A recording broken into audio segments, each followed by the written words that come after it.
10月になり、少し涼しくなったので、食欲が旺盛になって太っちゃいそうですが、皆さん、くれぐれも食べ過ぎには注意しましょうね。さて、少し前の動画でご紹介して告知したアンダーニック RG353V が到着しました。今回の動画は RG353V を開封して、特徴、スペックなどを確認、本体のデザインなどについて細かくチェックしていこうと思います。それでは早速レビューに行きましょ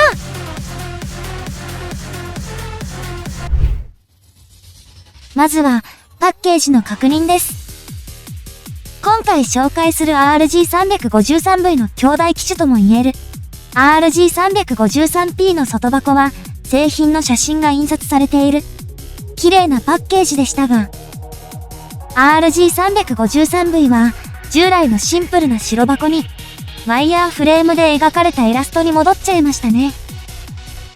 今回私が入手したモデルですが、色は半透明な黒です。他にもグレー、白、半透明の紫などが選択できます。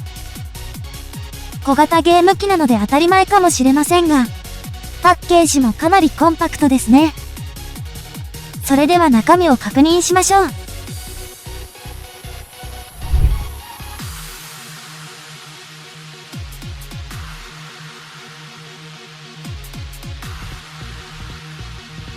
本体以外に添付されるアクセサリーは、充電用の USB-C ケーブルに、スクリーン保護フィルムとクリーナー、そしてユーザーズマニュアルです。ユーザーズマニュアルは裏と表に英語と中国語で記載されています。意外と細かく操作方法が書いてあるので、しっかり確認しておく方が良さそうですよ。そして、これが本体です。初見の感想ですが、思っていたよりも小型。ゲームボーイカラーに近いサイズですが、より小さいですね。デザインは後で細かく確認しましょう。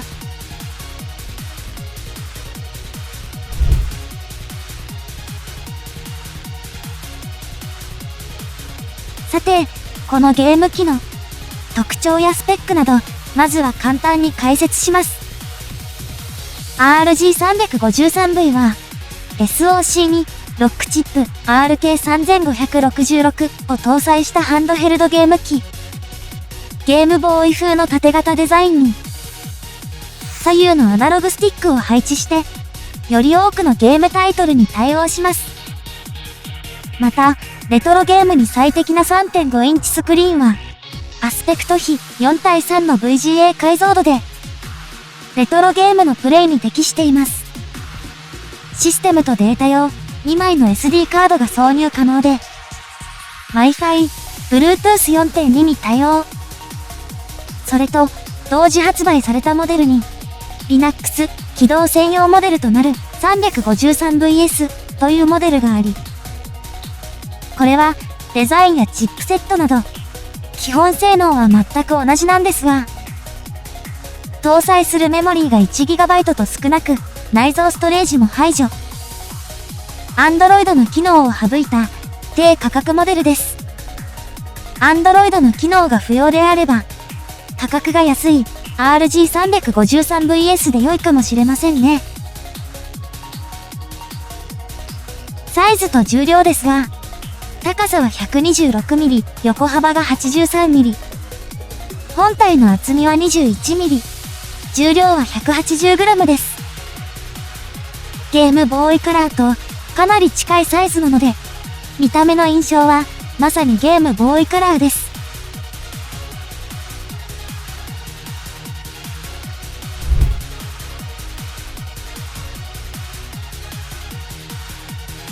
それでは本体デザインと細部を確認しましょう。ベース部にはオーソドックスな十字キーと ABXY ボタンにスタート、セレクトボタンが配置されていて、中央上部はファンクションキーです。アナログスティックは本体下部、左右に配置され、押し込みにも対応します。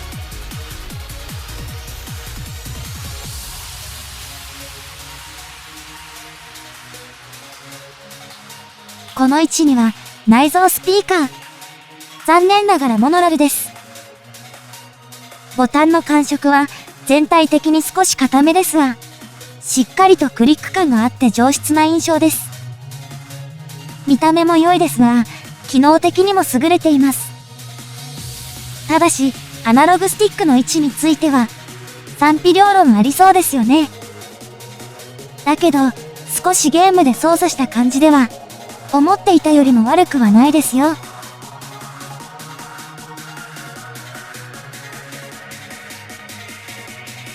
背面には、ショルダーボタンが4つ。飛び出しているし、ごちゃごちゃした感じもありますが、実際に実機を確認すると、デザイン的にも良いイメージです。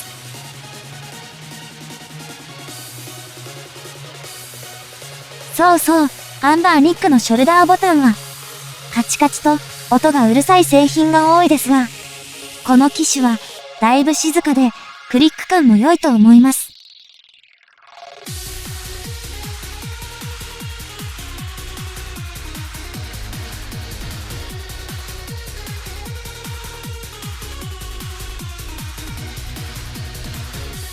本体の右側面には、電源ボタンとリセットスイッチ。出っ張りもないし、誤操作も起きない位置です。中央部には、デュアル SD カードスロットがあります。左側には、ボリュームボタン。これも良い位置に配置されていますね。左手の人差し指で、ゲームしながら調整ができそうです。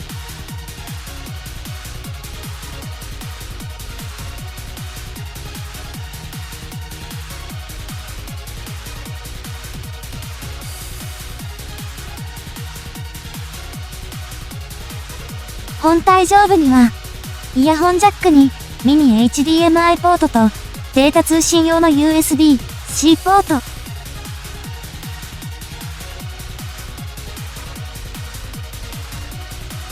本体の下部は充電用の USB-C ポートです。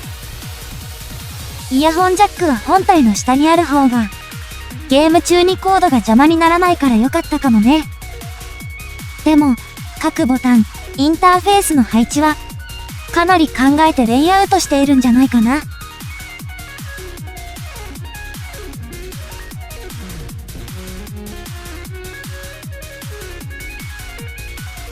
縦型、小型筐体なので、手で本体をホールドすると多少の窮屈感があるので、ゲーム操作がしやすいデバイスではありません。それでも、アナログスティックが指に干渉して、ボタン操作に弊害が起きるようなことはなさそうですね。あと、ショルダーボタンは思っていたよりもかなり操作がしやすくて驚きでした。これなら大概のゲームで実用的に遊べそうです。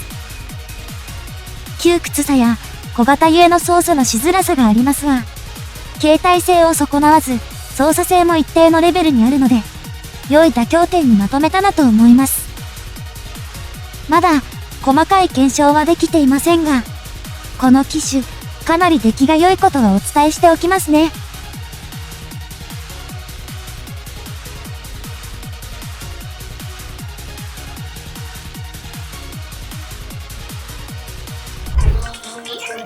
はい、そんな感じで、今回はアンバーニックの新製品、RG353V のファーストレビューをお届けしました。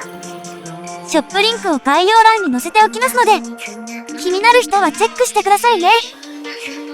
さて、次回以降は、タキシュとの比較や動作検証など、突っ込んだレビューを予定していますので、チャンネル登録がまだなら、ぜひ登録してください。また、コメントや評価もよろしくお願いします。まだ、RG353V は手元に届いたばかりなので、これから色々といじって検証しますので、次の動画公開をお待ちください。それでは、また、次回の動画でお会いしましょう。じゃあ、またね。バイ、バイ。